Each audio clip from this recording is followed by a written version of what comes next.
सांगली जिल्हा परिषद निवडणुकीमध्ये बीजेपी जनतेने नाकारलाय. मात्र तरी देखील सत्तेत घुसण्यासाठी प्रयत्न केला जातोय. सत्तेत एवढे प्रेम का आहे हे कळत नाही. पण यापुढे भाजपाने जिल्हा परिषद, विधानसभा, लोकसभेत पराभवाची सवय लावून घ्यावी अशी टीका खासदार विशाल पाटील यांनी केलीय. तसेच सांगली महापालिकेत जी परिस्थिती झाली ती जिल्हा परिषदेमध्ये होणार नाही असं सूचक विधान देखील विशाल पाटलांनी करत जिल्हा परिषद अध्यक्षपदाची निवडणूक होणार आहे. तत्पूर्वी 16 किंवा 17 तारखेला आमदार विश्वजित कदम, जयंत पाटील व इतर नेते बसून याबाबतचा निर्णय घेतील असे देखील खासदार विशाल पाटलांनी स्पष्ट केले.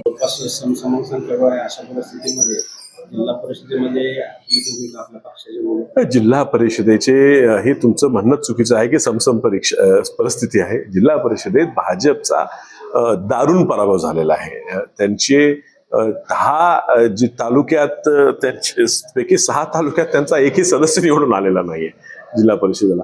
म्हणजे ही त्यांची वाईट परिस्थिती आहे. 16 सीटा त्यांनी निवडून आणू शकल्या. सगळ्यात कमी स्ट्राईक रेट आज त्या पक्षाचा राहिले. अर्थात महापालिकेला सगळ्यात हाय स्ट्राईक रेट हा काँग्रेसचा राहिला होता. आज 2 नंबरचा स्ट्राईक रेट काँग्रेसचा आहे आणि 1 नंबरचा स्ट्राईक रेट हा शरद पवार साहेबांच्या राष्ट्रवादीचा राहिलेला आहे. म्हणजे जिथं जेवढे लढवलं त्यातले किती जिंकलो. ह्याच स्ट्राईक रेटमध्ये महाविकास आघाडीचे 2 घटक पक्ष राष्ट्रवादी आणि काँग्रेस हे 2 आघाडीवर आहेत. भाजप खूप मागे आहे. तर तुम्ही एवढे पैसे खर्च करून, सत्तेचा वापर करून, लोकांपुढे जाऊन स्वतः भाषण करून पालकमंत्र्यांनी की माझे 35 जागा निवडून येणार, ती 20चा आकडा सुद्धा गाठू शकले नाही.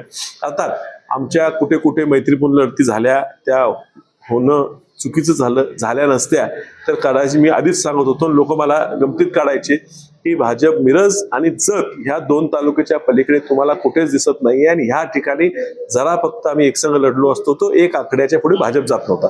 आता एवढ्या पराभूत झालेल्या पक्षाला पुन्हा सत्तेत घुसायचा, एवढी का त्यांना त्या सत्तेबद्दल प्रेम आहे हे कळत नाही.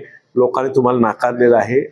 आता जिल्हा परिषद नाकारलेला आहे, उद्या तुम्हाला विधानसभेत नाकारतील आणि लोकसभेत नाकारतील. सवय लावून घ्या. पराभव हा जनतेने तुम्हाला दिलेला आहे, तो स्वीकार.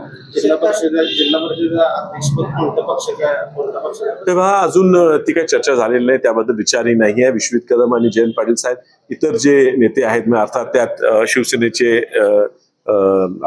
नेते आमचे उद्धवजी ठाकरे यांच्या पक्षाची चर्चा करणार आहेत.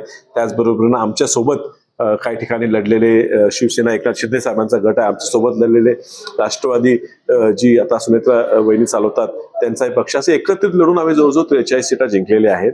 तर या सगळ्यांची चर्चा सुरू आहे. भाजपचा प्रयत्न आहे तो महापालिकेत सुद्धा 39 झाल्यावर आमच्या सोबत लढलेल्या राष्ट्रवादीला त्यांनी सोबत घेऊन सत्ता स्थापन केली. पण ती परिस्थिती ह्या जिल्हा परिषदेत होईल असं मला वाटत नाही. आणि निवडी 18 तारखेला ठेवल्या, त्याच्या आधी 16-17 तारखेला बसून सगळ्यांची एकत्रित विचारांनी 2 मोठे नेते निर्णय घेतील.